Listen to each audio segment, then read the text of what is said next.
Welcome everybody to a very noisy Interlagos paddock after an action-packed weekend of racing, which of course culminated in George Russell winning his first ever Grand Prix. George Russell, you are a Formula 1 race winner. Woo!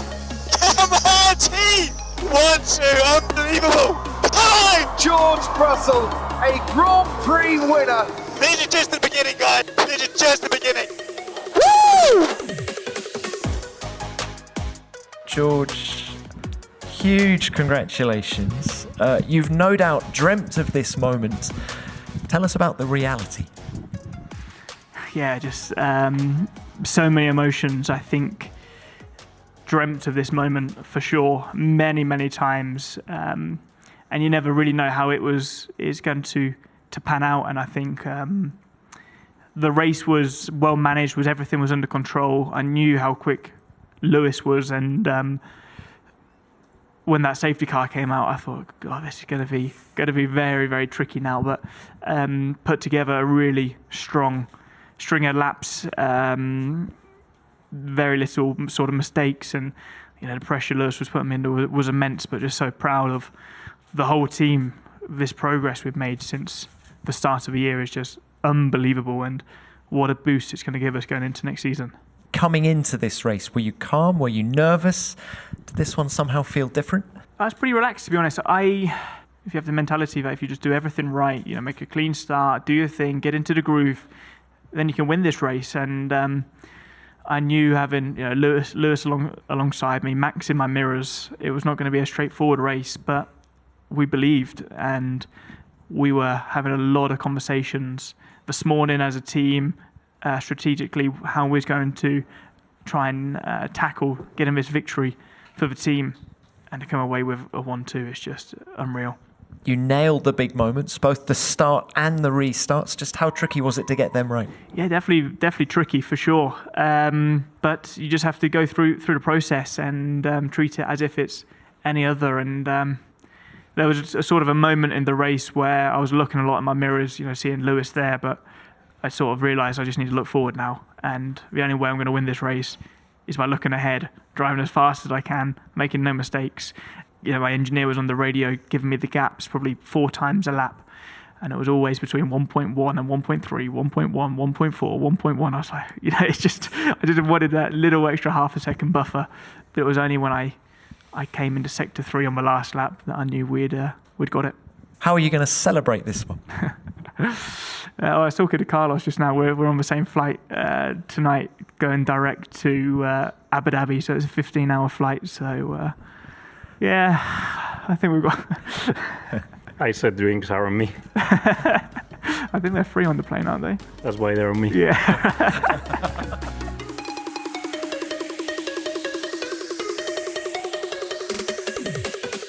Let's review all the action now on F1 Nation. My name's Tom Clarkson, and I'm joined, of course, by Damon Hill. And this week, we have F1's Lawrence Barretto joining us as well. Lots of guests coming your way, and in no particular order, we spoke to Mercedes' Andrew Shovlin, Alpine's Otmar Szafnauer, AlphaTauri's Pierre Gasly, Williams' Alex Albon, and Haas's Io Komatsu. What a race. What a weekend. Lawrence, we're going to start with you. I mean, we're outside Mercedes. I can't even take it all in myself. I'm not sure if you can hear it, Tom, but just in the background there's so much cheering, because that's Mercedes team photo. They've been cheering for about 10 minutes because this is a huge result for these guys and girls. They've been wanting this all season, and Tom, frankly, it's been coming, hasn't it? It's been coming, particularly these last 8 races, but I didn't actually think they were going to get a 1-2 here. I still thought coming into the weekend that the straight line speed of the Red Bull would give it to Red Bull, but Andrew Shovlin, who I was going to say, engineering boss here at Mercedes, but actually I'm going to call you team boss this weekend because there's no Toto Wolff, and I think the food chain basically stops with you. Just what a weekend, Andrew. I think, well, first of all, Toto's the team boss. Where the season's getting so busy, we can't do all the races. I think you'll see lots more of us rotating a bit just because it's so crazy. And Toto's been chatting to us throughout the weekend. He's been in all the meetings, and honestly, after the year we've had, it's a real shame he's not here, because he would have been bouncing around enjoying this moment, and we miss him. Can we celebrate King George first of all? What sort of job has he done this weekend? To be honest, I was there when we ran George in an F1 car for the first time, and you thought, okay, he's a guy who's going to win races. He just, the way he drove it, the way he knew what to do with the tyres, the way he could adapt his style, no surprise. Seeing him out front today, completely comfortable, good on the restarts. It's a confirmation, honestly, of what we knew, and it's nice to get that out of the way this year, because next year we're hoping that we don't have to go 20 plus races into a season before the first win. We want to be there from the word go. Shav, it was lovely to see his emotions when he got out of the car, the tears, the way he embraced you guys. It really shows how much it means to him and the journey he's been on, I guess, to get to this point. Yeah, he was so close in Bahrain when he had to drive as a reserve driver for Lewis. That was really tough, and he handled it well. Maybe it even toughened him up. He obviously came here thinking, brilliant, Mercedes will be challenging for wins, and what we actually had was a massive job list ahead of us of problems to fix, things we needed to learn and understand, and he's played a role in that. But it's been great to see him achieve that. I think, to be honest, the thing I've been really impressed with was how well the two of them have worked together through the year, in particular the last few races, to try and help us get to the front. They both won the team to win a race. They know that it's only going to be one of them who achieved it. But even this morning, they were talking on the strategy of saying, look, just do different things with us if you need to. We accept that one of us might lose out, but we just want to get the win for the team. So, the pair of them are a massive asset, and huge amount of hard work gone in to solving this problem back in Brackley. We've had brilliant support from Brixworth on the power unit side, and I just hope everyone enjoys the evening. All of your rivals have said this weekend that you've had the fastest car here at Interlagos. First, would you agree with them? And what have you done to the car to make it so good this weekend? Because I think there's been no upgrades. Tell me if I'm wrong. No, literally the same car that we've had in Austin, that we had in Mexico. Sprint race, you got 1 hour to get it dialed in. I think the engineers and the drivers have hit the bullseye there, because it's a real challenge, and we've managed to get it working really, really well. So congrats to all of them. But yeah, it's the same car. Maybe the track suits us a bit. Maybe our competitors were struggling with a few other problems. But we had good pace in Mexico in the race. And the sprint race, if you've got good race pace, sprint race weekends are brilliant, because it doesn't matter if you're a bit off in qualifying, you can get yourself back up there. You know that radio call that George made just as we were about to go racing for that last 10 laps, where he said, are we free to race? What's going on? What had been agreed before the race about that, and were you a bit nervous? Well, we've got two drivers who all they want to do is race ultimately, and George was asking for clarification of that. But the reality is, the worst thing, the thing that the two of them would absolutely hate is if we said, if we want to back it off, bring the car home, don't attack each other. There's a great deal of respect for them, between the two of them. We'd seen some incidents in other teams across the course of the weekend, particularly in the sprint race, and our two looked at it and just said we wouldn't do that to each other. So it's nice when you're in a position as a team when you can just let them go for it and have some fun. And we're looking forward to a lot more races where we'll let the two of them race each other and try and get the win. Was there a moment also with Lewis, and he was coming back right through the field, and he hasn't obviously got that win that he's got every single year? Did you kind of feel for him a little bit on that side of things? I mean, to be honest, I'm really impressed with Lewis. We want drivers who are going to be upset when they don't win the race. If the teammate wins and they're second, you don't want a driver who just takes that on board and doesn't feel a sort of pang of disappointment that they could have done more. Obviously, Lewis, he was hit by Max early on. That put him a long way back. Brilliant recovery drive. Lewis has been out there with George and the crowd. He really feels for the team and the amount of work the team's put in this year. I don't think we could have asked for anything more from him today. He's done a great job, and to get both of them on the tallest steps on the podium has been fantastic. Shov, huge day for the team. Many congratulations from all of us, and I suppose you're going to win Abu Dhabi now. We now that we've reminded ourselves how we win a race, we'll give that one a go. But no doubt that'll be tough. Ferrari and Red Bull are good competition, but we'll just go for it. We can still get P2 in the championship. We'll do what we can, but we'll go there and we'll have some fun. Thanks for your time. Go and enjoy the celebration, Shov. Thank you so much. The champ is with us now. I'm here. I didn't join in that conversation because we've already done Andrew on our show with Sky, but it was interesting hearing him. He's so patient, isn't he? And so calm, and they work so hard, and they keep a cool head, don't they, Mercedes? And they've delivered a performance. I'm just hoping. I don't want to pour cold water on it, but it was possibly a bit of a dropout day for Red Bull, wasn't it? Or weekend rather, because Ferrari also reasonably in shape. So I'm not suggesting that Merc don't have the pace, but it was a great drive from George as well all weekend, really calm. What a incredibly competent and impressive young man he is. What would you have been thinking? 10 laps to go. There's a restart at Interlagos. You got Lewis Hamilton on your gearbox. You've got the race all under control, haven't you? And you got a virtual safety car. That's okay, nice, keep the margin. And then they go and give you a whole safety car, proper safety car, and he's breathing all over you. And he, to his credit, of course, he timed it to perfection, and he did the warm-up routine well, and he got on the gas in the right way. And actually, Sergio made a mistake because he lost a lot of ground to Lewis there, and Lewis wasn't able to stick with George. So under those pressure conditions, and I was thinking 2 laps to go, and there's only a tiny fraction in it, and all Lewis needed was another 3/10 and he'd be in the DRS zone, and he couldn't quite get in there. And George has to be credited with keeping cool under immense pressure.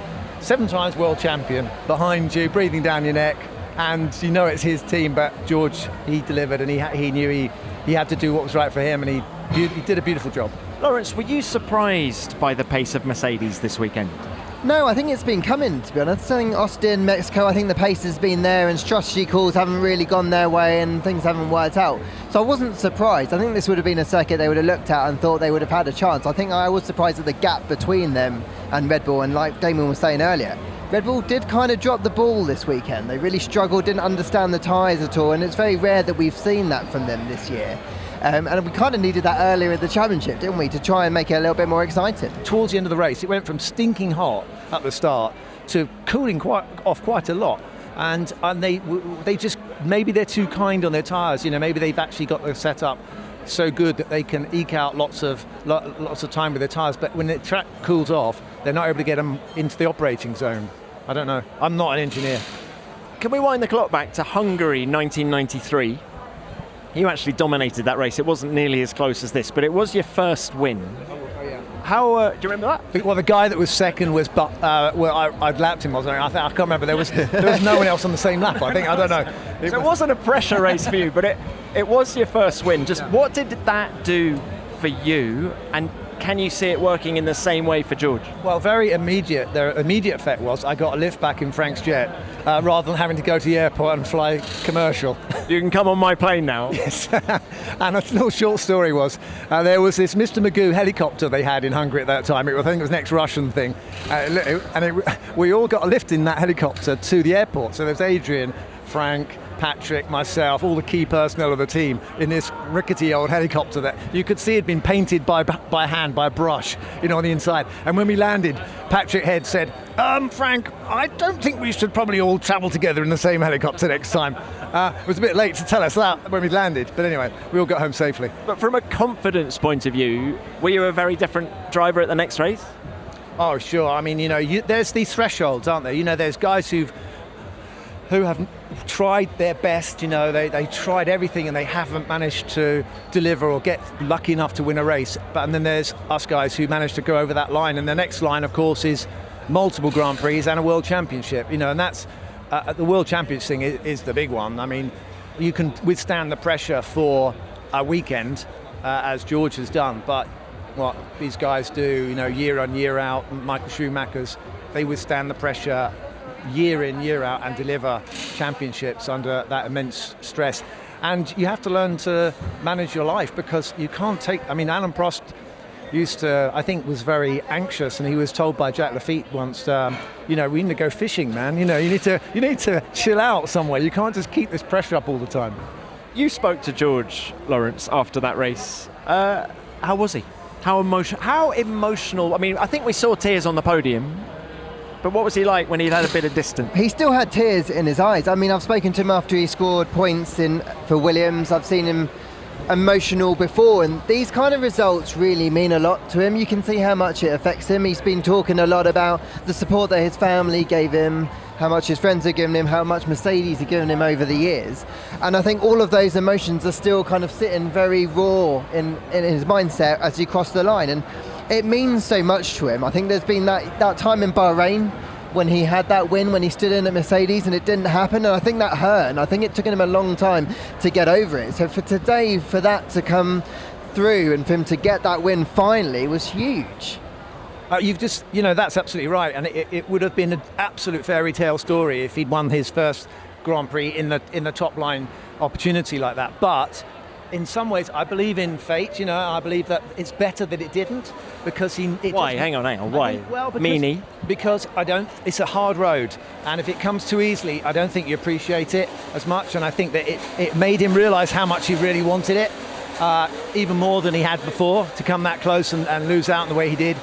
And he's kept that motivation from that experience, and there was no way he was going to let that win slip through his fingers today. I mean, he got one in the bag the day before in the sprint. He did magnificently there as well. So. Lawrence, that's a good point. How much did winning the sprint help him in that Grand Prix when he had Lewis Hamilton on his gearbox?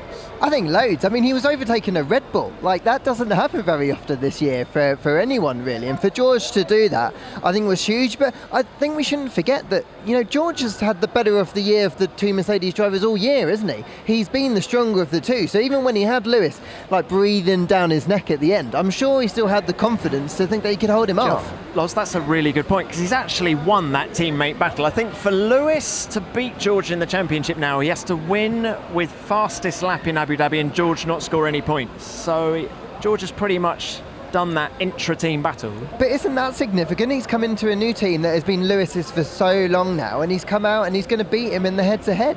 Yeah, look, there's two ways to look at this sport. You can look at what should have happened and what could have happened, or you can look at the results, and actually the way it's measured and the way it's always scored historically is the numbers. And the numbers are what stick, and people can debate it as long as they like, and so it would be a tremendous achievement, and it will go down in history as coming into a seven-time world champions team and beating him in the long run over the season. Now, you might say, well, maybe because they had massive problems with the car and Lewis wasn't perhaps quite so motivated or on it, or was trying different things, and he didn't get the opportunities that George had. You might say that, and there's some truth to that as well, isn't there, Lawrence? There certainly was. Lewis was kind of going, okay, well, we'll try this, I'll take it on the chin if we don't get the result. And meanwhile, George was settling in and being calmed down by James Vowles and being, given the encouragement he needed as a new boy, and he was getting the points. I mean, I scored in my first year with Ayrton Senna. I was ahead of him in the championship. At this time when we came to Brazil, we went to Imola, I was ahead of him in the championship because he dropped the ball trying to race against Michael Schumacher, and I just lucked in, to be honest. But anyway, that's a fact of life. Anyway.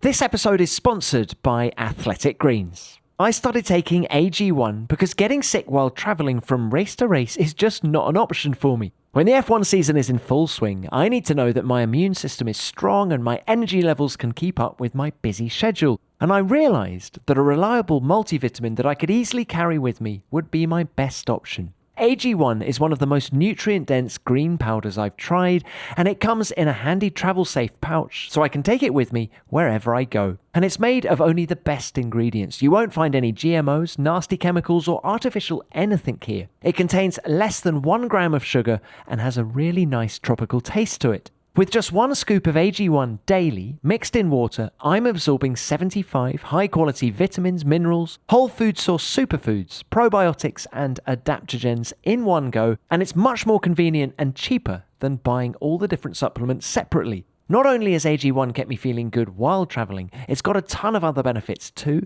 It helps to support gut health, your nervous system, better sleep, and aid your recovery after exercise. Adding AG1 to your daily routine couldn't be simpler. Just take it in the morning when you wake up, or mix it in your water for when you leave the gym. AG1 is a small micro habit with big benefits. And just one thing you can do every single day to take great care of yourself. So reclaim your health and arm your immune system with convenient daily nutrition. To make it easy, Athletic Greens is going to give you a free 1-year supply of immune-supporting vitamin D and 5 free travel packs with your first purchase. All you have to do is visit athleticgreens.com/F1Nation. Again, that's athleticgreens.com/F1Nation to take ownership over your health and pick up the ultimate daily nutritional insurance.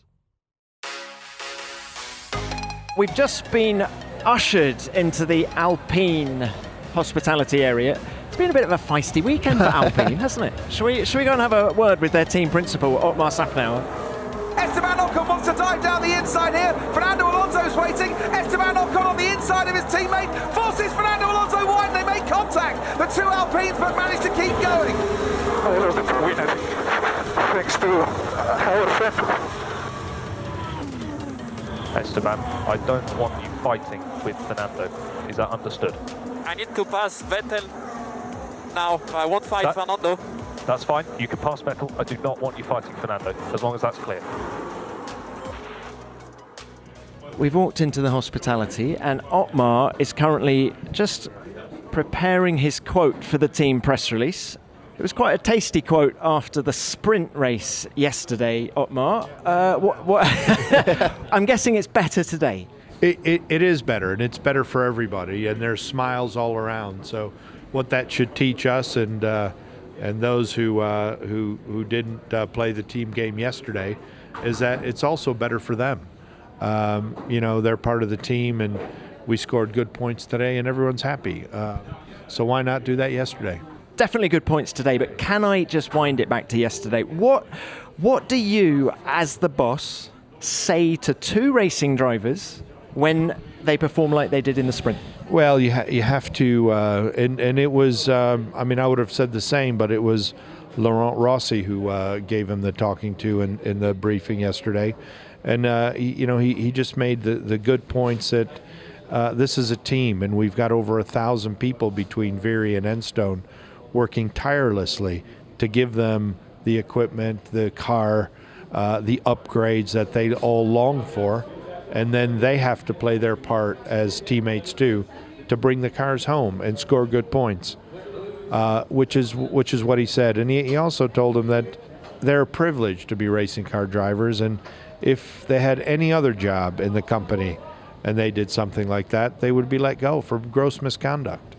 And it's true. I hear what you say, Otmar, but speaking as a racing driver, we have this little bug in our head, which is me. And we've seen, I'm not going to mention any names, but let's say you had a star driver in your team who delivers massive amounts of points for you, and he wanted a subordinate driver in the team that supported him. We've seen this, haven't we, in our sport? With other times.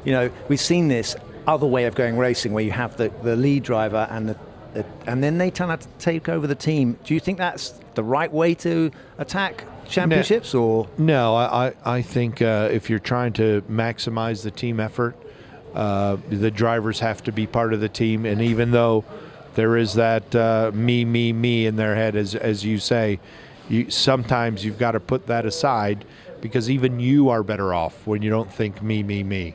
Just like today. Say they would have crashed again today. 14 points that the team didn't get, a 5th position that Fernando wouldn't have gotten, and an 8th position that Esteban wouldn't gotten. So we've got to look at it from an efficiency standpoint, and where we can become Pareto efficient, meaning making the team better off without anybody worse off.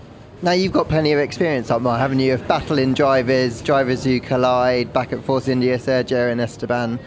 How much has that really helped you guys kind of just try and manage this situation as best you can? Well, it's not the first time. So some of the techniques that we employed before that worked, I remember what those were, so you get to them a lot quicker. I've heard people say, this is the starter. You've got the main course coming next year, Otmar.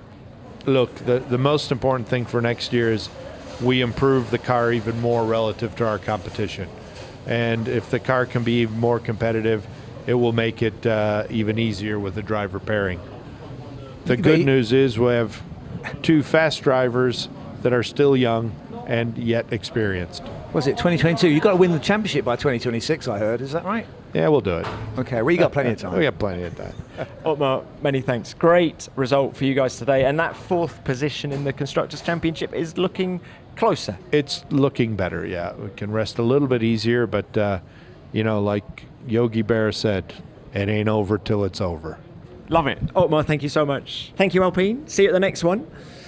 Now, Damon, you've got to do a run-in, did you just tell me? Yes, sorry to do this to our listeners, but I'm under pressure to get a bus out of here. We're going to walk down the paddock with you just until we get to the turnstiles. Who was your driver of the day? Just give us your final thoughts on this weekend. Well, we had a choice of them, didn't we? I mean, Kevin, amazing. Well, what a drive that was. It's got to be George. Got to be George. George all the way. Showed his class and in fine style. So well done, George. And I'm sure there'll be more. And Lewis will be back. Thanks, Damon. Travel Fire up safe. the private jet. No, I wish. I'm not getting a lift back in the company jet, let's put it this way. I'm going in the company bus right now, back to my hotel. Look, we'll see you in Abu Dhabi, won't we? Adios. Bye. Thanks a lot. Adios. Obrigado, Damon Hill. Everyone is diving for the airport, going to Abu Dhabi. There are 2 flights leaving tonight. But Lawrence, it's down to you and me, without the champ, to just break down the rest of this Grand Prix. Okay, I'll give it a go. Let's go. So, Ferrari, 3rd and 4th in this Grand Prix. Interesting shift, I feel, in that team at the minute, in that I think Carlos Sainz has come on strong in the last few races. Would you agree? Yeah, completely. I think if you waited 8-9 races into this season, you'd ask where Carlos was. He was pretty frustrated, couldn't understand the car, couldn't get to grips with it, and things turned a corner and things have really improved. And I think from Charles' point of view, you can see the frustrations growing. When things go wrong, that kind of mask that we've seen him, that air of calm, is starting to dissipate. And today we heard him on team radio asking if they could swap positions so he can get P2 in the championship. He admitted to me in the pen, I don't normally ask the team to do that kind of thing, but he knows how important it is for him, for his position in that team going forward. I think it's a really interesting dynamic that's developing there. How fast is their car now? Do you think they were the 2nd fastest car here at Interlagos? No, I think they were the 3rd fastest car. I think that Red Bull just didn't perform to their very best. I think Ferrari have got a lot of looking at themselves to do over this winter, because in the one way, when Mercedes have gone one way and they've really continually improved, Ferrari have gone the other way and they just don't seem to be adding performance to the car. And Carlos pulled off a great result here. He hasn't had that many clean weekends, and this was a cleaner weekend for him, but he expected more, I think, at this come this point of the year. The decision to put Charles on Inters during qualifying, even his teammate was on slicks.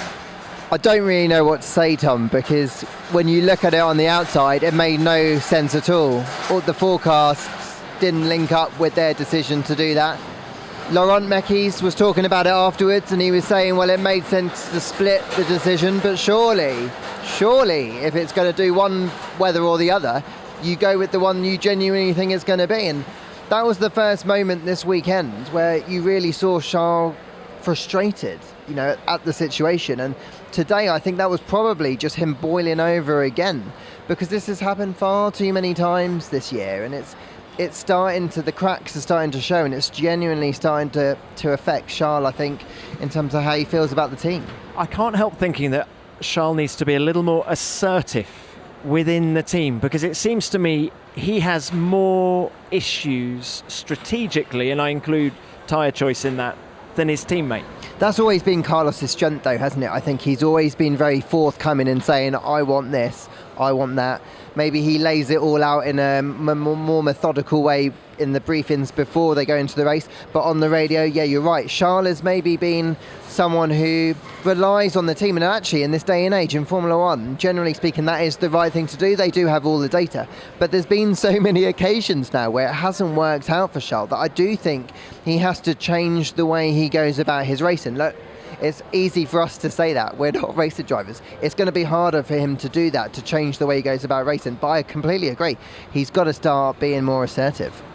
What did you make of the incident with Norris at the beginning of the race? Norris, of course, getting the 5-second penalty. I think it was a racing incident, to be honest. I think when you're Charles and you're hanging it out there on the outside, you've got to expect that there might be a lock-in on the inside and Lando might come towards you. You've got to take that risk. Equally, Lando had such a meteoric start, knew he didn't have the car really to compete probably in the long term and wanted to try and keep track position. So, yeah, it was a tough one. I thought it was slightly harsh on Lando, to be honest.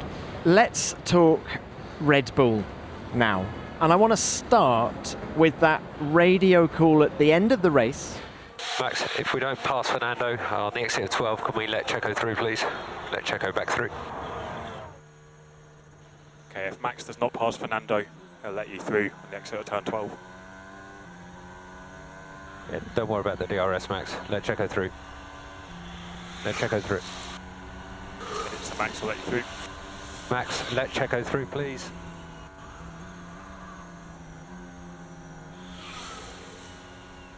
Max, what happened? I told you already last time. You guys don't ask that again to me. Okay? Are we clear about that? I gave my reasons, and I stand by it.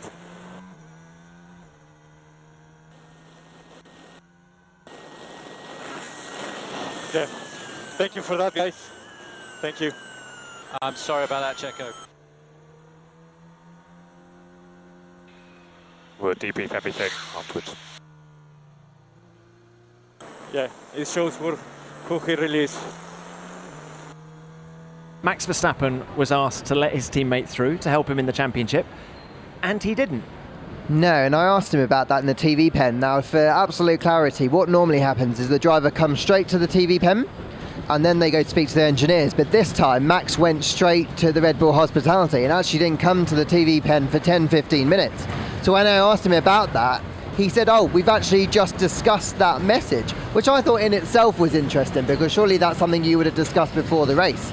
And he said he had his reasons, didn't expand on what his reasons were for that, but did say in Abu Dhabi, if he's asked to again, he would move over. But I'm intrigued to know what he means by I had my reasons for essentially deciding not to move over for Checo. Well, and thinking of Checo, I'm immediately reminded of the drive he put in at Abu Dhabi in the title decider last year. He really helped Max in that race, and whatever reasons Max has, they've got to be pretty significant to not actively help him when the championships are done and dusted in Max's favour anyway. For sure, and like some of the quotes that I've seen Checo's given after this race, he was furious. That he said, I think there was a quote that said, I've helped Max win both his championships. So of course, when the moment comes for that to be reversed, Max has already won the world title. We're talking about 6th and 7th. We're not talking about a big result, or even giving up a podium. And Max doesn't do that. You can understand why Checo's furious. I'm immediately reminded of Sebastian Vettel and multi-21 at the Malaysian Grand Prix in 2013. And well, for listeners who don't remember what happened there, Vettel was asked to give a position back to his teammate Mark Webber. He didn't, and at the next race in China, he said, I will never apologise for winning. And so I immediately think, is that the mentality of the lead driver in that team?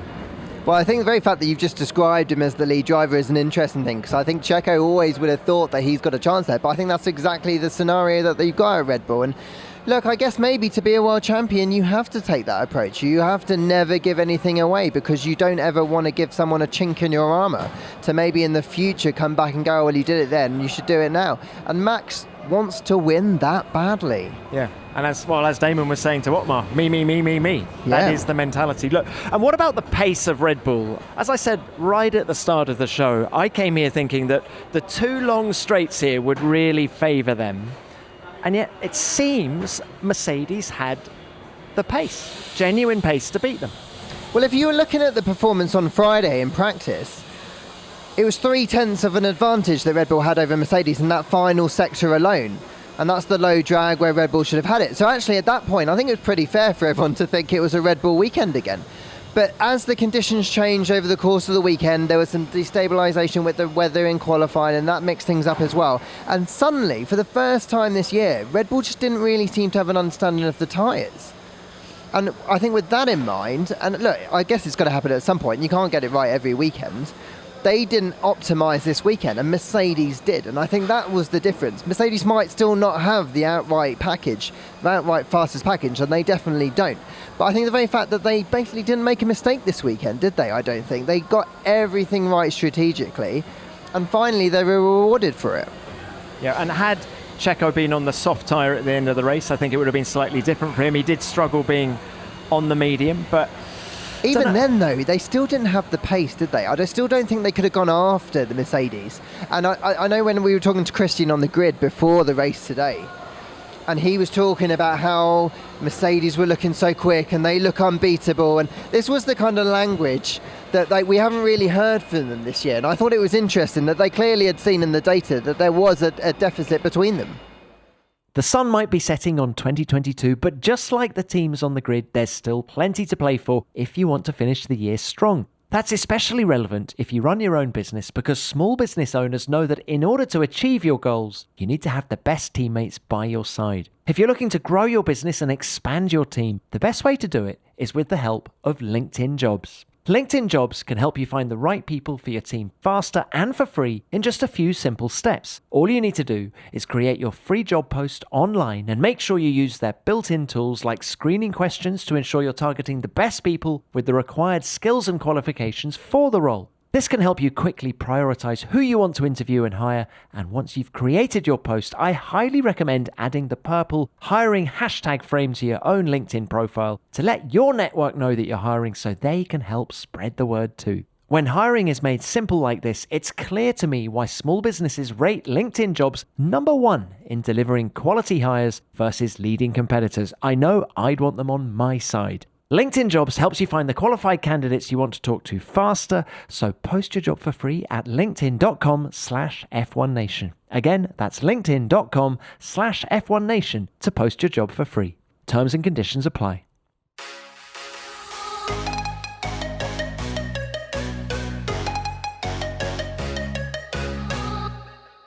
Lawrence, let's go further down the top 10 now. Russell, Hamilton, Sainz, Leclerc, Alonso, Verstappen and Perez are the top 7. Ocon came in 8th with Bottas 9th. Now, that was a roller coaster weekend for Alfa Romeo. Both drivers out in Q1 in qualifying. And then at one point in the race, Bottas was as high as 6th. And I was like, oh my goodness, where's this going to go? And he just didn't quite have the pace to continue at the sharp end. But still, points was really important for them. Oh, huge for their battle in the Constructors' Championship. And the interesting thing with Alfa Romeo this year has been that they've really struggled in qualifying. So actually it wasn't that much of a surprise to see them get knocked out in Q1, I think. But their race car has been really good. They've been bringing a series of upgrades that came in Japan, and they've really started to optimise them. And this team needs the prize money. They need the Constructors' Championship points, and I think it's really important for them to have got a big result this weekend. Because Valtteri, do you remember, he started the season really strongly. He got a series of points finishes, and then the middle of the season, that team were really nowhere. They were struggling. They couldn't afford to bring the upgrades because the budget had changed and stuff.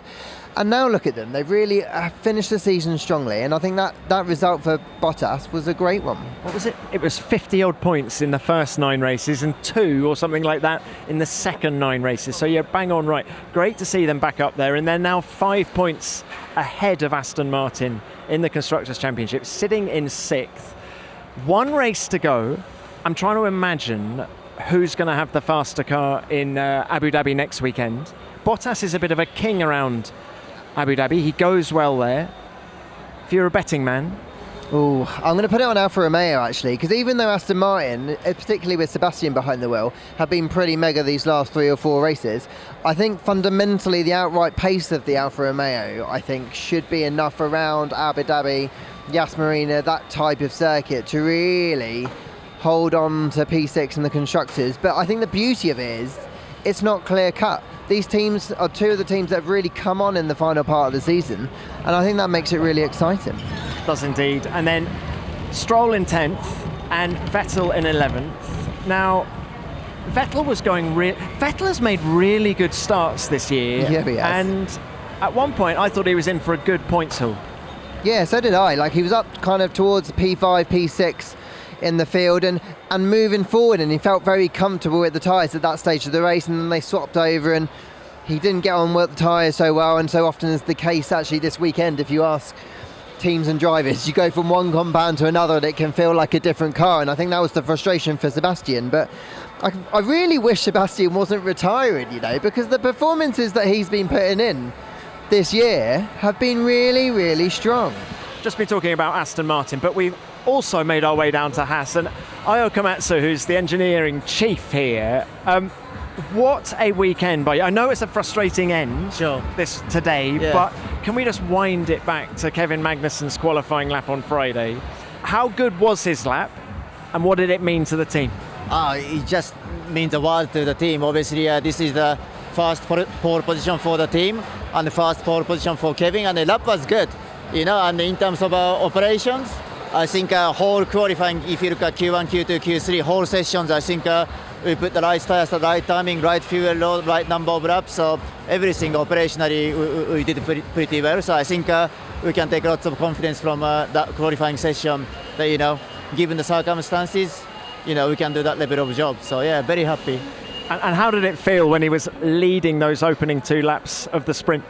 That was great. He had a good start, and then Max was on medium tire, and then Max was fighting with the car behind. So no, it was really good that Kevin made a good start and had a bit of gap to behind. It's pretty noisy here. You're definitely the noisier end of the pit lane. But how do you view this battle now in the Constructors' Championship with AlphaTauri? You got a couple of points on them now. Yeah, obviously, we tried to score points today, but couldn't. So yeah, only 2 points going to Abu Dhabi. But of course, we do everything we can to keep that position for sure. Yeah. Best of luck with that, Ayo. Thank you very much. Thank you very much. Safe travels to Abu Dhabi. We'll see you there. Lawrence, I completely loved Kevin Magnussen on pole position. It was a true underdog story, wasn't it? And not only that, Kevin came back to Formula One very late on, replacing Nikita Mazepin. At that point, probably a few months earlier, thought his F1 career was over. A few months later, he's getting his first pole position after more than 140 races. It's an extraordinary story, but it proves to Günther Steiner and Gene Haas that he was the right guy to bring back and try and help this team forward.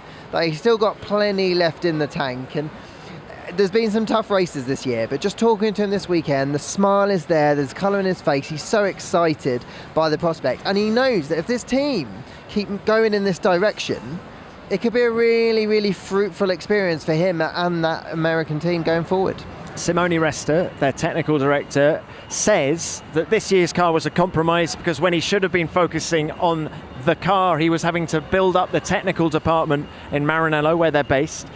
So I think there are high hopes for next year, and we're all wondering who is going to be lining up alongside Kevin Magnussen in that team. I'm hearing tales of announcements on Thursday before Abu Dhabi. Now, if that is the case, do you know which way the wind is blowing? I think it's going to be Nico Hülkenberg. I think that's the way it's going. I think for a long time it's been between Nico and Mick. I think Günther's been trying to weigh up what the best thing to do is. Keep Mick for another year because he kind of has sort of turned a corner in the second half, or go back to a tried and tested driver who he knows is capable of scoring big points. Nico stepped in at Aston Martin multiple times now and has got the job done. So I think he's still got fire in his belly, and I think ultimately when Günther looks at how this year has gone, and it's been a costly one for Mick in many ways, more so not just lack of points but on the budget side of things, that I think that Günther will decide that Nico Hülkenberg is the way forward at that team. When we talk about the financial cost with Mick, I immediately think of the accident damage in Saudi Arabia and again in Monaco, and then there was that slightly odd accident in FP3 in Suzuka. Without those accidents, do you think he might have got a nod for next year, or do you think it was Hülkenberg all the way? Oh no, I don't think it was just those accidents alone. I think that fundamentally it was the lack of performance. I think that they would have hoped that Mick could have pushed Kevin harder and at points and multiple points beaten him. And that hasn't happened. I think when Mick came into the sport backed by Ferrari, there were real high hopes for him, and I think ultimately after 2 years they just didn't feel like he kicked on enough. And then on top of that, when the budget cap, the budget's so important for a little team like Haas to be suffering that much damage, it is significant. It means that you're shorter on parts. It means that it can impact the development, and so I think a combination of factors has really edged Mick out of contention, I think. But without Sebastian Vettel next year, I've got my commercial head on now, Lawrence, right? But without Vettel, I'm thinking of the German TV audience. Who has more appeal, Nico Hülkenberg or Mick Schumacher? But I'm not sure you can make that decision based on the appeal. I think you have to do it based on the performance. And you know, I was just talking about how important it is for Haas to finish 8th in the Constructors' Championship. Look, they aspire for much higher, and they must have to think about the driver that's going to give them the most points and the best Constructors' Championship. And okay, Nico's been around for a long time now and might not be the young face that maybe the German TV audience might need, but he might go and deliver the results, and ultimately that's what Günther needs. What about Hungary 2017? Suck my balls. I better put some context on that for the listeners. Magnussen and Hülkenberg had a battle in the race, and Hülkenberg in the TV pen came up to Kevin and accused him of being unsporting, I think, and Kevin's response was, suck my balls. Do you think that's going to be a difficult pairing for Günther to manage? You know what? I think it's going to be an entertaining pairing for Günther. To be honest, I think Kevin has changed a great deal since then. He's had a child. He's a family man now. You can see that his perspective has changed, and I don't think you'll see the kind of tension that you might have done a few years ago if they were paired together. But also, this is Kevin's team in many ways. You know, I think he feels very comfortable here. He's been at his very best when he's been driving at Haas, and I think he'll feel very confident and comfortable that he can beat Nico coming in. A wannabe Brazilian footballer is now in front of us. He had a slightly frustrating race today, coming home in 14th. Can you guess who we're talking about? It is Pierre Gasly. I got nothing to tell you guys. First up, where'd you get your Brazilian football shirt from? We don't have pace, but we got good contacts in Brazil. Hey, look, can you just sum up the weekend for us? It's tough. Obviously quite frustrating because we're trying really hard to get only like these few points to pass us, and I think overall we actually did a good weekend. We managed to finish P10 yesterday. We had a good start today, good stint on the soft, but we're looking at the pace overall, we're just not competitive enough to make it to the top 10, and guys ahead of us are faster, and we keep trying, but it's just not enough. So.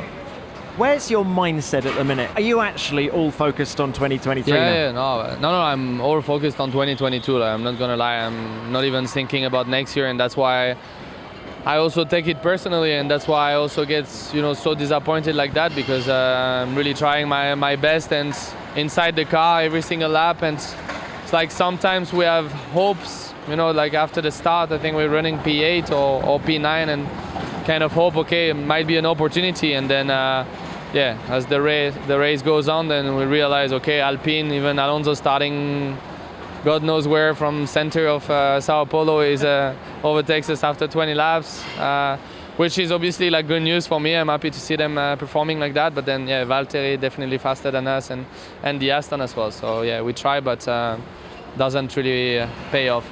Brilliant. Travel safe to Abu Dhabi. Are you going tonight? Going to Dubai. Travel safe. Thank you. Cheers, Pierre. Alex, you are the friend of the show. Hello. I love being on here, as always. Look, Alex, just quickly, sum up the weekend, because the pace of the car was decent, wasn't it? It was decent in certain conditions. We do better when the track gets cooler, and the races were kind of, the track was really hot, so it was frustrating to some extent. We finished second last. We had an engine issue. We're fighting an engine issue. We're fighting DEG. We're struggling with this circuit because it's so low speed. All these combined corners. It's generally where we're weak. So qualifying was a bit of the anomaly in terms of pace. Because that's what I was referring to when I said the pace of the car was decent. Very good. In qualifying, we definitely outperformed the car. I think just with the setup and timing the runs with the rain coming in and all that kind of thing, we did a great job. And then the race kind of exposed us a little bit. So, it's one of the more frustrating weekends of the year. But Alex, really, I feel like you've been out performing and out driving this car all year and like pulling results out of it. And this was another weekend where there was moments where you were doing that again. Like, I feel good. I feel like I'm driving well. Even it's one of them things. Even during the race, everyone's in their own race. The strategies are going crazy. You have no idea where you are on track.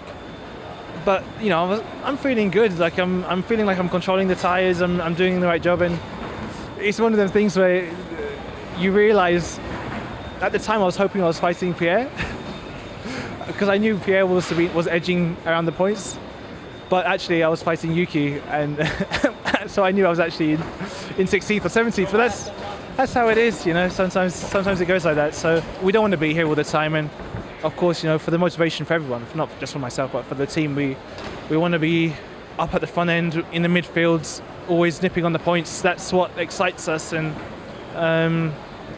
the other side to it is, you know, you can have very good races, good weekends. Like, honestly speaking, this weekend I felt was quite a good weekend, but you're not there. And sometimes that's the biggest difference, I think, with, you know, sometimes being, you know, let's say when I was at Red Bull or whatever, you have to understand a good job isn't always reflects what people won't pick up a good job, you know, when you are finishing 17th or 18th. So yeah.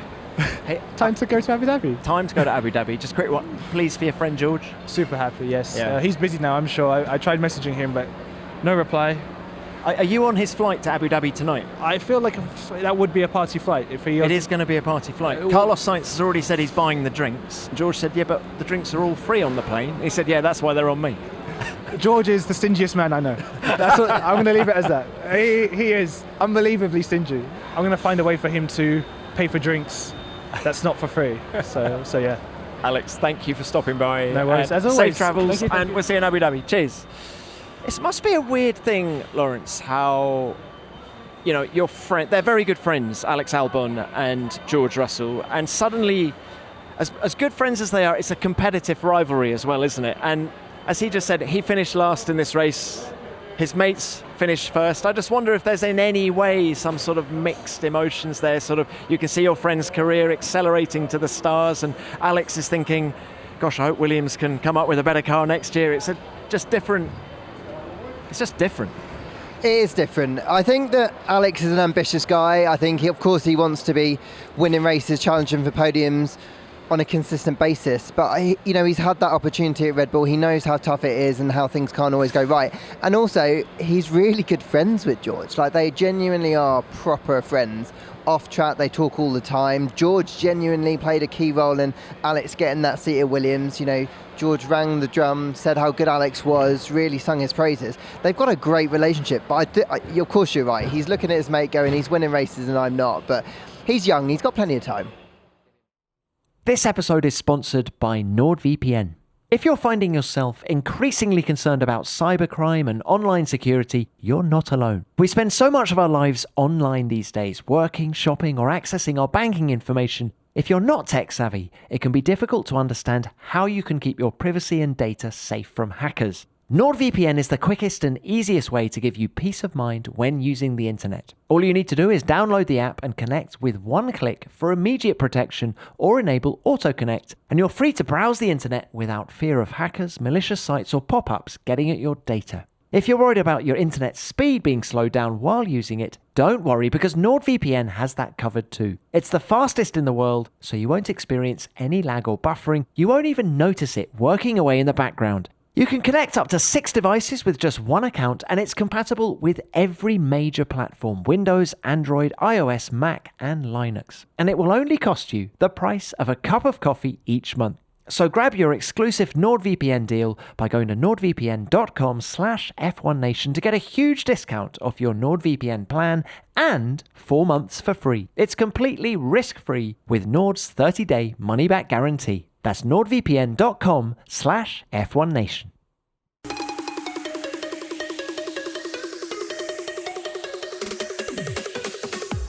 So the top 10 looks like this. George Russell wins to take his first victory in Formula One, with Lewis Hamilton second and Carlos Sainz taking his 9th podium of the year in third. Charles Leclerc is fourth, with Fernando Alonso coming from 18th to 5th. Max Verstappen is 6th. Sergio Perez is 7th. Esteban Ocon 8th. Valtteri Bottas gets 2 vital points for Alfa Romeo, coming home in 9th. And Lance Stroll rounds out the top 10 in 10th.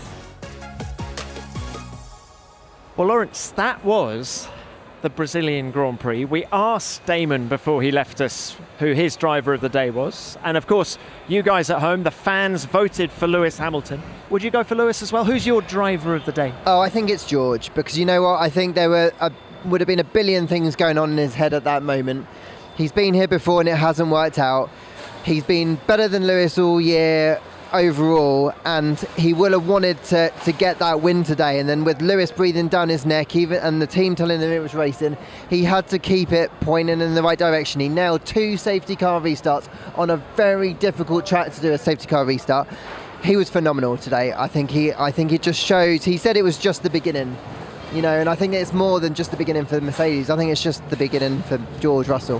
Very nicely said, and it is actually very hard to disagree. I always try and take a slightly different view, and everyone else has mentioned the same person, but I think today is all about George Russell, and he has a connection with this track. You remember a few years back he did his first ever FP1 session here in the Force India and went very well, and he's now won the sprint. But it's funny, isn't it, how after qualifying, when he ended up in the gravel and the frustration on his face, I remember thinking, gosh, he's really frustrated. How is this going to look? How's this going to play out over the rest of the weekend? Little did we know that he was going to get his head together and put in a phenomenal 2 days of driving. So I'm with you, Lawrence. I think it is definitely George Russell. As the main man, Lewis Hamilton, walks past us now. He's on his way to Abu Dhabi. Do you know what he was saying in the press conference? How important it is for Mercedes to be coming on strong at this point in the season. He's a real believer in momentum. And I think he's absolutely right. I think that ending this year strongly, giving Mercedes the confidence that they need heading into the winter after one of their most difficult years in recent memory, I think it's huge. But I think what's really interesting is that Lewis's persona's changed slightly recently. That fire's back in him, that sparkle in his eye. He knows that this team is back where it needs to be to give him a championship car next year. And I think we're going to see a different level of Lewis next year. And, you know, today he was really magnanimous. I think he did everything right. He was really good about the fact that George won it today. It's going to hurt, you know, that it wasn't him that won today. Without that contact with Max, who knows what could have happened. And we are now facing the genuine prospect he's going to go through this year without a Grand Prix victory for the first time in his career. That is, whatever he says, that's going to hurt him. But he's seeing the bigger picture. And I think he's seeing that this Mercedes team finishing this strongly is going to be there again next year. And I can't wait for next season already. You are the segue king. Because let's end this, because this, as well as a review of the Brazilian Grand Prix, we're just going to nod to the Abu Dhabi Grand Prix. Can Lewis Hamilton get that win he so wants in Abu Dhabi next weekend? It's going to be so difficult. I was talking to someone about this the other day, and it would have been poetic justice, won't it, if he does go and win that race after what happened in Abu Dhabi last year. And if you look on paper and you go and talk to the technical experts, they'll say the circuit doesn't suit them. But it's going to be amazing what confidence does for you. It's going to be difficult. Look, it's going to be really hard. But he's going to go there thinking, look, if this can happen this weekend in Brazil, when everyone thought this was going to be a Red Bull circuit, who knows what can happen in Abu Dhabi. But I genuinely, personally think it's going to be a bit too tricky. Who do you think is going to be strong in Abu Dhabi? Oh, well, I'm excited to see what's going to happen with the Red Bulls, right? Because I think Red Bull are going to be strong there. And I'm interested to see what this dynamic between Max and Checo is, because those two, there's definitely going to be a little bit, whatever they were saying after the race, there's going to be a bit of needle between them. Yeah, there will be. Now, Lewis was saying that he thinks they haven't really improved the car, and this was backed up by Andrew Shovlin at the start of the show, where he said, no, we haven't brought any new bits to the car for the last couple of races. He thinks the others have come back towards Mercedes, and Mercedes, as you said, got everything right and others are making mistakes. So is this pressure? Is it now that Mercedes are back, the juggernaut that is Mercedes is back? Are we now seeing pressure on Red Bull that perhaps we haven't seen all season? Ditto Ferrari. Definitely, and I think it's so great, isn't it? Because I think as dominant and as impressive as this year has been for Red Bull, and don't get me wrong, it's been an incredible season, one of the most dominant of all time. They haven't had pressure put on them, so we've not seen what it's like, will they crack, you know, when there's genuine big deal strategic calls to make. But I actually think it's more just Mercedes have made gains. We've seen this year with the 2022 spec cars that you bring an update and it takes you 3, 4, 5, 6 races to get the very best of it. So what I think we're actually seeing now is after Mercedes have got over the porpoising issues, we're just seeing them doing the rate of development that everyone else was doing earlier in this year. And I think, so that's why we've probably seen a slight difference. But I also do think it's natural. Red Bull have taken their foot off the gas a little bit.